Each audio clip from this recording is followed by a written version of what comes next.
ತಕ್ಷಣ ಅವ್ರು ಹೊರಗಡೆ ಹೋಗ್ತಾ ಇರ್ತಾರೆ. ಟ್ರೀಟ್ಮೆಂಟ್ ಸಿಕ್ಕಿಲ್ಲ ಅಂದ್ರೆ ಇದು ಯಾಕೆ ಸಿಗಲ್ಲ, ಮತ್ತೆ ಸ್ಕ್ಯಾನಿಂಗ್ ಆಗಾನು ಅದು ಚಾರ್ಜಸ್ ಮಾಡ್ತಾರೆ. ಅದಕ್ಕೆ ಯಾವುದೇ ರೆಸಿಪ್ಟ್ ಕೊಡಲ್ಲ. 200 rupees ಅಂತ CT ಸ್ಕ್ಯಾನ್ ಮಾಡ್ತಾರೆ, ಅದು ಫ್ರೀನೇ ಅದು ಮಾಡಬೇಕು. ಮತ್ತೆ ಪಬ್ಲಿಕ್ ಅವೇರ್ನೆಸ್ ಅದನ್ನ ಮಾಡ್ತಾನೆ ಇರ್ತೀನಿ. ಹೋದಾಗ 10-20 ಜನ ಎಷ್ಟಾಗುತ್ತೋ ಅಷ್ಟು ಮಾಡ್ತಾನೆ ಇರ್ತೀನಿ.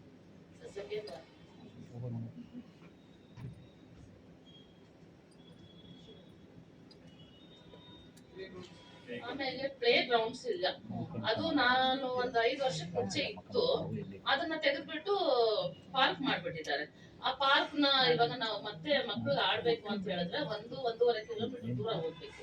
ಅದಕ್ಕೆ ಪ್ಲೇ ಗ್ರೌಂಡ್ ಬೇಕು ಅಂತ ಹೇಳ್ಬಿಟ್ಟು ಅದಕ್ಕೆ ನಾನು MLA ಸರ್ ಹತ್ರ ಮಾತಾಡಿದ್ದೀನಿ. ಇನ್ನು ಅದು ಅಧಿಕಾರಿಗಳ ಹತ್ರನೂ ಮಾತಾಡ್ಬೇಕು, ಇನ್ನು ಮಾತಾಡಿಲ್ಲ, ಅದ್ರ ಬಗ್ಗೆ ಮಾತಾಡ್ಬೇಕು.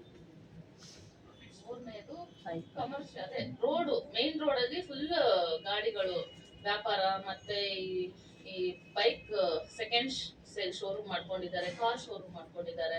ಅದೆಲ್ಲ ಅವ್ರು ಚಿಕ್ಕ ಚಿಕ್ಕ ಅಂಗಡಿಗಳನ್ನ ಇಟ್ಕೊಂಡ್ಬಿಟ್ಟು ಫುಲ್ ಎಲ್ಲ ರೋಡಲ್ಲಿ ನಿಂತ್ಕೊಂಡ್ಬಿಟ್ಟಿದ್ದಾರೆ. ಮತ್ತೆ ಗಾಡಿಗಳು ಅದು ಇದು ಎಲ್ಲ, ಹೋಟೆಲ್ ಹೋಟೆಲ್ ತರ ಓಪನ್ ಮಾಡಿ ಎಲ್ಲ ರೋಡಲ್ಲೇ ಬಿಸ್ನೆಸ್ ಮಾಡ್ಕೊಡ್ತಿದ್ದಾರೆ. ಮಕ್ಕಳೆಲ್ಲ ಹೋಗೋದಿಕ್ಕೆ ಬರೋದಿಕ್ಕೆ, ದೊಡ್ಡವರು ಹೋಗೋದಿಕ್ಕೆ ವಾಕಬಲ್ ಅದು ಜಾಗನೇ ಇಲ್ಲ. ಆಕ್ಸಿಡೆಂಟ್ ನಡೆಯುತ್ತೆ. ಅದ್ರ ಬಗ್ಗೆ ಅದು ತುಂಬಾ ವರ್ಷದಿಂದ ಅದು ಬರ್ತಾರೆ, ಟ್ರಾಫಿಕ್ ಅವ್ರಿಗೆ ಕಂಪ್ಲೇಂಟ್ ಕೊಡ್ತೀವಿ, ಅವ್ರು ಬರ್ತಾರೆ, ಮಾಡ್ತಾರೆ, 1-2 ದಿವಸ ಇರುತ್ತೆ, ಮತ್ತೆ ಅದೇನೇ ಆಗ್ತಾ ಇರುತ್ತೆ. ಅದನ್ನ ಕ್ಲಿಯರ್ ಮಾಡ್ಬೇಕು ಅನ್ನೋದು ನನ್ಗೊಂದು ಆಸೆ ಇದೆ. ಅದನ್ನ ಹೇಗಾದ್ರೂ ಮಾಡಿ ಸರಿ ಮಾಡ್ಬೇಕು.